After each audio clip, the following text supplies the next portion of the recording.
ஒரு கொலை பண்ணிருக்கீங்களே. சரி சார், நான் செஞ்சது கொலை இல்ல, ஒரு குற்றவாளியை கண்டுபிடிக்க போன இடத்துல நடந்த அசம்பாவிதம். உங்க வாதத்தை நான் ஏத்துக்கிறேன், ஆனா கோர்ட் ஏத்துக்குமா? சார், நான் செஞ்சது கொலைதான்னு நீங்க நினைச்சீங்கன்னா இப்பவே இந்த காக்கி சட்டையை கழட்டி போட்டுறேன், என்ன அரெஸ்ட் பண்ணுங்க, கோர்ட்ல கொண்டு போய் நிறுத்துங்க, என்ன தண்டனை வேணுமாலும் வாங்கி கொடுங்க, நான் ஏத்துக்கிறேன். இல்ல ஒரு போலீஸ்காரனோட கடமை நீங்க நினைச்சீங்கன்னா என்ன பாராட்டுங்க, என் டியூட்டி நான் கண்டினியூ பண்றேன். மிஸ்டர் விஜய், என்ன பத்தி உங்களுக்கு நல்லா தெரியும். உங்க அண்ணனுக்கு எந்த அளவுக்கு நான் என்கரேஜ்மெண்ட் கொடுத்தேன். அதனால பல சமயங்கள்ல உங்க அண்ணனுடைய சாவுக்கு நான் தான் காரணமோன்னு நினைச்சு ஃபீல் பண்ணிட்டு இருக்கேன். அந்த மாதிரி உங்களை நான் இழக்க விரும்பல. உங்கள மாதிரி கடமையோட நிறைஞ்ச அதிகாரிகளுடைய மரணம் உங்க குடும்பத்துக்கு மாத்திரம் இழப்பு இல்ல, இந்த டிபார்ட்மெண்ட்டுக்கு, இந்த நாட்டுக்கே பெரிய இழப்பு. அதனாலதான் சொல்றேன், உங்க ஆவேசத்தை கொஞ்சம் குறைச்சுக்கிட்டு அமைதியா செயல்படுங்க. அமைதியா? எங்க அண்ணியோட கண்ணீரை பாக்குற ஒவ்வொரு நிமிஷமும் எனக்குள்ள ஆவேசம் தான் வருது. அந்த ஆவேசத்தினால என் கண்ணே நெருப்பா மாறுது சார். ஒரு வரம்புக்கு மீறி செயல்பட்டா போலீஸ்காரனா இருந்தா கூட அது சட்டப்படி குற்றம் தான். எது சார் குற்றம்? ஒரு கொலைகாரனை, ஒரு கொள்ளைக்காரனை அழிக்கிறதா குற்றம்?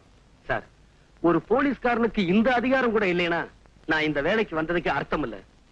எங்க அண்ணனோட சாவை இன்னும் என்னால மறக்க முடியல. அதுக்காக பழிக்கு பழி வாங்கணும் தான் இந்த வேலையே செலக்ட் பண்ணியா? அப்படியே நீங்க நினைச்சாலும் நான் பழி வாங்க போறது ஒரு மகாத்மாவையும் புத்தனையும் இல்ல சார். இந்த நாட்டையே சுடுகாடா மாத்திக்கிட்டு இருக்க சமுதாய விரோதிகளை, அவங்களுடைய அழிவு எனக்கு மட்டும் நிம்மதியை கொடுக்க போறதில்ல சார், இந்த நாட்டு மக்களுக்கு அமைதியை கொடுக்க போகுது. இப்ப சொல்லுங்க சார், ஒரு போலீஸ்காரனா இருந்து இந்த நல்ல காரியத்தை செய்யட்டுமா, இல்ல இந்த டிரெஸ்ஸ தூக்கி எறிஞ்சிட்டு ஒரு தனி மனுஷனா நின்னு என் கடமையை செய்யட்டுமா? Go ahead, Vijay. உன் சர்வீஸ் இந்த டிபார்ட்மெண்ட் இழக்க தயாரா இல்ல, அதே சமயத்துல உன் உயிரையும் இழக்க விரும்பல, அதை ஞாபகத்துல வச்சுக்க. என் கடமையை செஞ்சு முடிக்கிற வரைக்கும் அந்த கடவுள் கூட என்ன எதுவும் செய்ய முடியாது. வெரி குட், உன் தன்னம்பிக்கை ரொம்ப பாராட்டுறேன். Thank you sir. அண்ணி, என்னடா அப்படி பாக்குற? நமக்கு ரொம்ப வேண்டியவங்க, அதனாலதான் எங்க இருந்தாலும் தேடி கண்டுபிடிச்சு இழுத்துக்கிட்டு வர சொன்னேன். அவ்வளவு நெருக்கம். அந்த கேசட்டை உன் ஃப்ரெண்டு கிட்ட கொடுத்து ஒளிச்சு வைக்க சொன்னல, எங்க? என்ன சித்திரவதை பண்ணாலும் அந்த உண்மை மாத்திரம் என்கிட்ட இருந்து வெளியே வராது. எங்க அப்பாவை கொண்ட பாருங்களா, அந்த கொடுமை அப்படியே படம் பிடிச்சு வச்சிருக்கேன்டா. அது போலீஸ்ல சிக்கத்தான் போகுது, உங்க போலி வேஷம் கலையத்தான் போகுது. 1 2 3 4 5 எழுதிக்கமா. 5 சட்டை, 5 ஜாக்கெட்டு.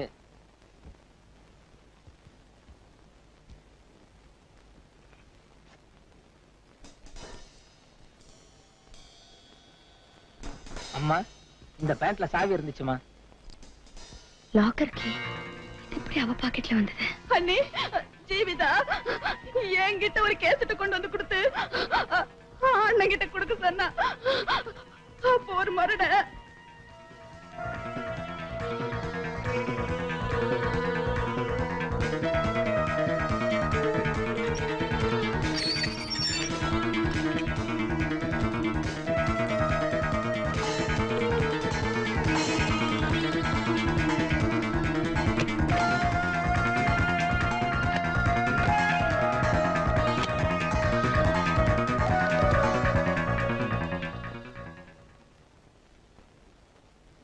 ராஜு, அந்த விஜய்க்கு பதிலா என்ன வேணாலும் கொன்னுடு, என் மகளை அவனோட வாழ விடு. உன் காலை புடிச்சு கெஞ்சி கேட்டுக்கிறேன், அவனை உயிரோட விட்டுரு பிளீஸ்.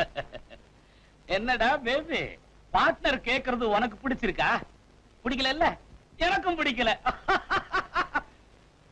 எவன் ஒருத்தன் எங்களை கூண்டோட அழிக்கணும்னு கங்கணம் கட்டிக்கிட்டு அலையறானோ அந்த போலீஸ்காரனை உனக்கு மருமகனாக்கிக்கிட்டு நீ தப்பிச்சுக்கலாம்னு பாக்குறியா? நோ, இனிமே உன்னை நம்ப போறதில்ல. இன்னும் 1 மணி நேரத்துல அந்த விஜயோட பணத்தை கொண்டு வந்து உன் காலடியில நானே போடுறேன். அந்த பணத்துக்கும் உன் பொண்ணுக்கும் ஜாம் ஜாம்னு கல்யாணம் பண்ணி வச்சு ரசி. பரபரம். உங்களை இங்க இருந்து வெளியே அனுப்புனா தானே அவனை கொல்ல போறீங்க? ஒரு கொலைய பண்ணிட்டு நான் தினம் தினம் செத்துட்டு இருக்கேன். இன்னைக்கு உங்களை கொல்லிட்டு ஒரேடியா ஜெயிலுக்கு போறேன் சார்.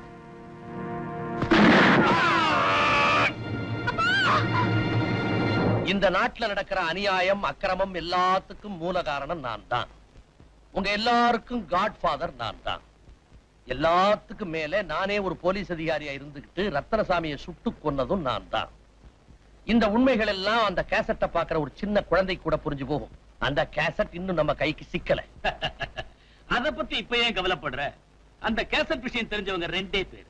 அதுல ஜீவிதா நம்ம கையில, ரேவதி ஏமன் கையில. கூல் மாதிரி பேசாது. அந்த பொண்ணுதான் செத்துருச்சே தவிர அந்த கேசட் இன்னும் உயிரோட எங்கேயோ உலாவிக்கிட்டு தான் இருக்கு. அந்த கேசட் இன்ஸ்பெக்டர் விஜய் கையில கிடைச்சதுன்னா மேலதிகாரிகள் கைக்கு போகும். மேலதிகாரிகள் கையில கிடைச்சா என் பதவி போறது மட்டுமில்ல, என்னையே மேல அனுப்பிச்சிருவாங்க. அவ்வளவு சீக்கிரமா நான் உன்னை மேல போக விட்டுருவேனா? ஏண்டா பேபி, இதுக்கு என்னடா பண்ணலாம்? நாய்க்குட்டி கிட்ட பேசி பிரயோஜனம் இல்ல. நான் சொல்றத கவனமா கேளு. ஒரு திட்டம் போட்டு இன்ஸ்பெக்டர் விஜய மைனர் மாணிக்கம் தோப்புக்கு அனுப்பி வைக்கிறேன். வழக்கம் போல அவனை தீர்த்து கட்டிடு.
எங்க அண்ணனை கொலை செஞ்ச என் தங்கச்சி சாவுக்கு காரணமா இருந்த என் கையாலையும் கழுத்தை நெரிச்சு கொண்டிருப்பேன். ஆனா ஓ அதிர்ஷ்டம், நான் காக்கி சட்டையில இருக்கேன். சட்டம் உன்னை தூக்கல ஏத்தல. இந்த சட்டையை கலட்டி எரிஞ்சிட்டு அதை நான் செய்ய தயங்க மாட்டேன். Success sir. அந்த ஸ்மக்லிங்க்கு யார் தலைவனோ அவனை நான் பிடிச்சிட்டேன். இத்தனை நாளா நடந்துகிட்டு இருந்த அக்கிரமத்துக்கெல்லாம் எவன் காரணமோ அவனை அரெஸ்ட் பண்ணிட்டேன். எங்க அண்ணனை எவன் கொண்டானோ அந்த கொலகாரனை பிடிச்சு லாக்கப்ல தள்ளிட்டேன். யார சொல்றீங்க? The criminal bastard, godfather of rowdies, cancer of the society, சமுதாய விரோதி ராஜ். அவனை எப்படி பிடிச்சீங்க? என்னையும் கொலை செய்ய அவன் திட்டம் போட்டிருந்தான். அந்த திட்டத்தோட எதிரொலிதான் உங்களுக்கு கிடைச்ச இன்ஃபர்மேஷன். அது உங்களுக்கு புரியல, நான் புரிஞ்சுக்கிட்டேன். அவன் என்கிட்ட மாட்டிக்கிட்டான்.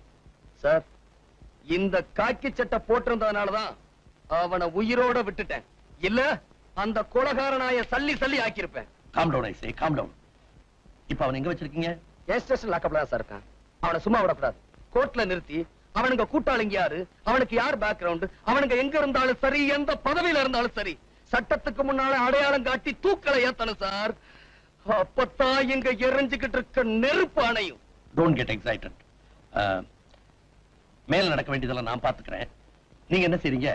பக்கத்து ரூம்ல போய் அமைதியா உட்கார்ந்து அங்க என்ன நடந்ததோ அதை டீடைல்டா ஒரு ஸ்டேட்மெண்ட் எழுதி என்கிட்ட கொடுங்க. போங்க.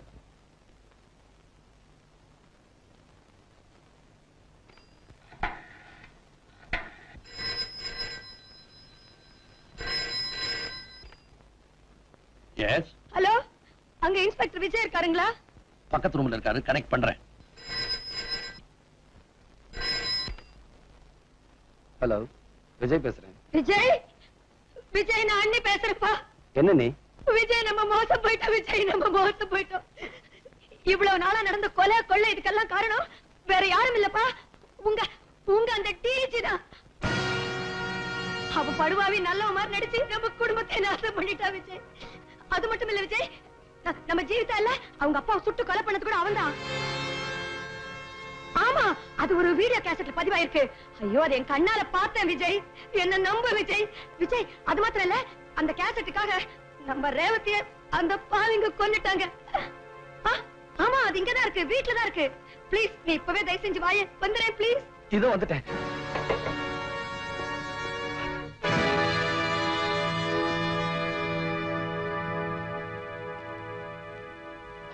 என்னப்பா நான் யாரு என்னன்னு உங்க அண்ணி டீடைல்டா சொல்லிட்டாங்களா? உங்க அண்ணி சொன்னதை உன்னால நம்ப முடியல. அவங்க சொன்னதெல்லாம் 100க்கு 100 உண்மை. Criminal bastard, godfather of the rowdies, cancer of the society அப்படின்னு அடிக்கடி நீ வர்ணனை பண்ணுவியே, அது வேற யாரும் இல்ல, சாட்சாத் நானே தான். நம்ம டிபார்ட்மெண்ட்ல உன்ன மாதிரி பிழைக்க தெரியாதவங்க நிறைய பேர், என்ன மாதிரி பிழைக்க தெரிஞ்சவங்க கொஞ்சம் பேர் தான். என்ன வேலையே பயிரமே இது நியாயமானு கேட்க போறியா? இல்ல சட்டத்தையும் ஒழுங்கையும் பாதுகாக்க வேண்டிய இந்த இடத்துலயே அதை குழி தோண்டி புதைச்சு சமாதி கட்டுறீங்களேன்னு வேதனைப்பட போறியா? தம்பி, சட்டம்ங்கிறது ஒரு இருட்டறை, அதுல போய் வெளிச்சத்தை தேடிக்கிட்டு இருக்கியே. சட்டம் ஒரு இருட்டறை தான், அதுல சாட்சியை தேடி அலைஞ்சுகிட்டு இருக்கிறதுக்கு நான் ஒண்ணும் கோலை இல்ல. நீதியின் மறுபக்கமா இருந்து எனக்கு நானே நீதிபதியா வெற்றி எனக்குத்தான் மிஸ்டர் ராமதுரை.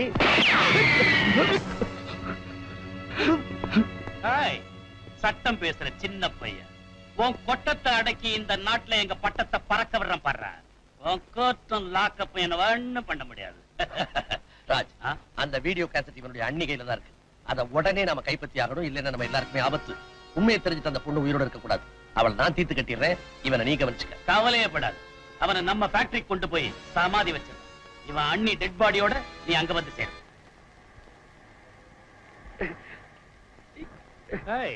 சின்ன பையன், உன்ன மாதிரி திமிர் பிடிச்ச அதிகாரிகளை சாகடிக்கிறதுக்கு நான் முன்ன மாதிரி ஆட்கள் வச்சுக்கிறது இல்ல, புதுசா மிஷின்களை வச்சுக்கிட்டு இருக்கேன். அந்த சுவிட்ச போட்டா அந்த கல்லு அறுபடுற மாதிரி கொஞ்ச நேரத்துல நீ அறுபட போற. இது வரைக்கும் உருளைக்கிழங்கு சிப்ஸ் தான் பார்த்திருக்கிறேன், இப்போ உன்னை சிப்ஸா போட போறேன். போடவா?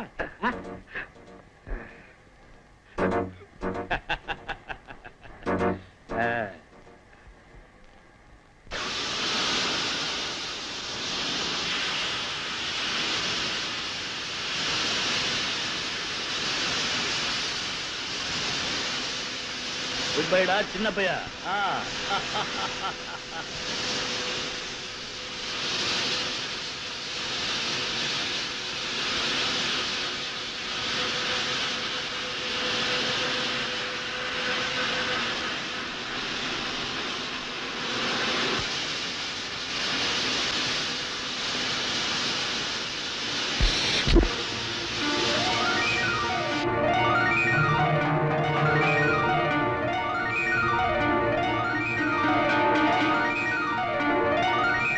கொஞ்ச நேரத்துல டிஐஜி வருவாரு, வந்தா அங்க வந்து பாக்க. சரிங்க சார்.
சௌக்கியமா?